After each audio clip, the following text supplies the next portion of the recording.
Hi, and welcome back to Marketplace Tech's limited series, Decoding Democracy, where we're exploring how technology has been changing the way that we engage in our elections. I'm your host, Kimberly Adams.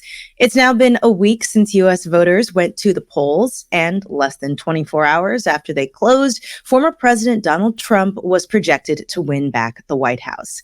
Now, this election was one of the most closely watched presidential races in U.S. history, and international election observers from around the globe were also keeping a close eye on our democratic process. On election eve last week, I went to the meeting of the International Foundation for Electoral Systems here in Washington, and I sat down with Nadine Farid Johnson. She's a policy director of the Knight First Amendment Institute at Columbia University. And I wanted to know what she thought we should understand about the right to free speech online in the United States and what we can learn from other democracies around the world. Here's our conversation. There is so much information online, and people really like to throw around the First Amendment. But educate us. What does the First Amendment protect in terms of our speech online, especially around election season, and what does it not protect? It's such an important question. And actually, the Knight First Amendment Institute was established in part to try to answer this, to try to safeguard free expression and First Amendment rights in this new digital era. So when we think about speech online, it's important to remember that the First Amendment actually protects quite a broad swath of speech. And that can be difficult for folks who really want to see quite a bit of regulation online. But the truth is that hate speech and other forms of speech are actually permitted. And we do see a pathway for regulation, but it's really important to recognize that there is quite a broad swath of speech that is protected. One person's idea of free expression might be somebody else's idea of hate speech, and one person's idea of controlling misinformation could be somebody else's idea of censorship. So how do we balance that divide, especially when we're talking about this? So it's actually up to people in some ways, because if you think about it from the point of regulation, people say, we really want to regulate this. We want to avoid misinformation online. We want to regulate and these falsehoods. But the thing is, what the government might say, for example, is that misinformation they wish to correct might be what you or I think of as misinformation, or even the most dangerous speech. What you or I might think is most dangerous might not be what a government regulator thinks is the most dangerous. So again, we want to think about, we're looking at the public square and all of these folks who are online, because now this public square is owned by private entities.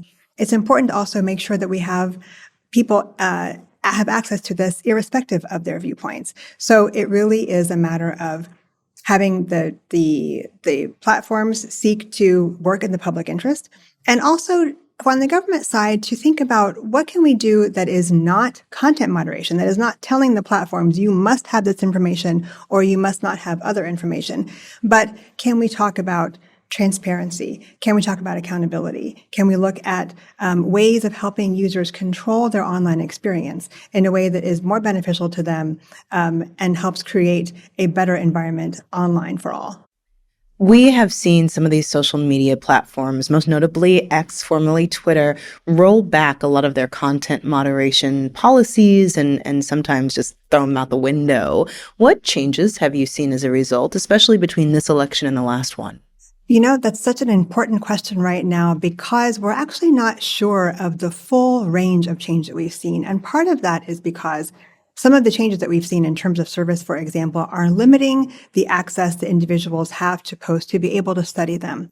So what we would like to see is a really robust opportunity for journalists, for researchers to be able to access data and find out exactly what is the impact of social media, what is the impact of social media on the elections, and on our general engagement. These platforms have so much power to amplify certain content.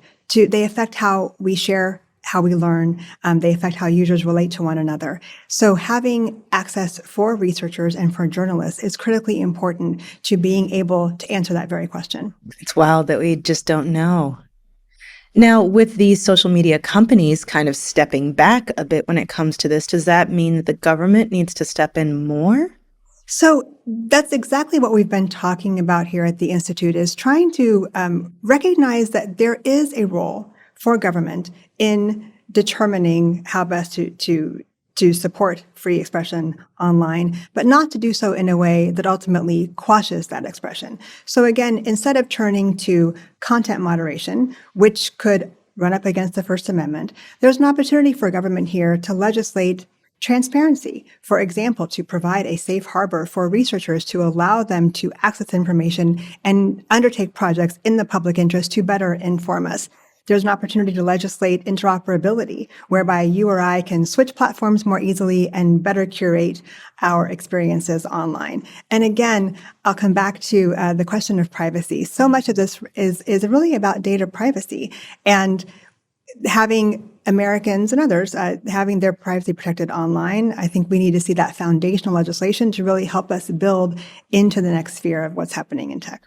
Over the last year in particular, how have you seen the impact of generative AI affecting the way information is moving online and some of these challenges for free expression? I think generative AI, as you know, has really overtaken so much of how we think about tech. And it's actually an exemplar of where we need to have thoughtful, considered, intentional regulation. Because what we create now in terms of AI is going to inform the frameworks for whatever is coming next in tech, things we don't even know. But we've definitely seen it have an impact in terms of the way information is shared and the way people relate to truth, really. But again, if we have more access to this information, more access to data, we'll be better able to assess what actually this impact of generative AI is having. We have seen, I will note, a couple of bills that have come through that are making their way through Congress. They have not yet passed, but there is an effort, particularly with respect to elections, to try to help really control the what happens with deepfakes online, for example, and informing individuals. But we are wary of legislation that goes so far in targeting AI that actually ends up chilling legitimate speech. So we're here at the meeting of the International Foundation for Electoral Systems. We're surrounded by election supervisors from all over the world sharing their experiences. What lessons do you think the United States can take from the global experience when it comes to free expression online versus mis and disinformation? Oh, it's such an important question. And we are coming up now on the tail end of a year of critical elections around the world. And while we are easing into now the end of 2024, beginning of 2025, there's a lot for the U.S. to take away from this, in part because even though our election is toward the end of the calendar year, the influence that the United States has, particularly when we're talking about free expression online, cannot be overstated. And so I think there's an opportunity here for us to learn from others about what they have experienced and to take that into account when formulating our own frameworks for how to deal with misinformation online. That was Nadine Farid Johnson at the Knight First Amendment Institute. Thank you for joining us for another episode of Decoding Democracy. If you have stories you'd like to share about your experience voting in this election or the aftermath, we'd love to hear from you, so leave a comment below. And if you've enjoyed today's episode, please like and subscribe.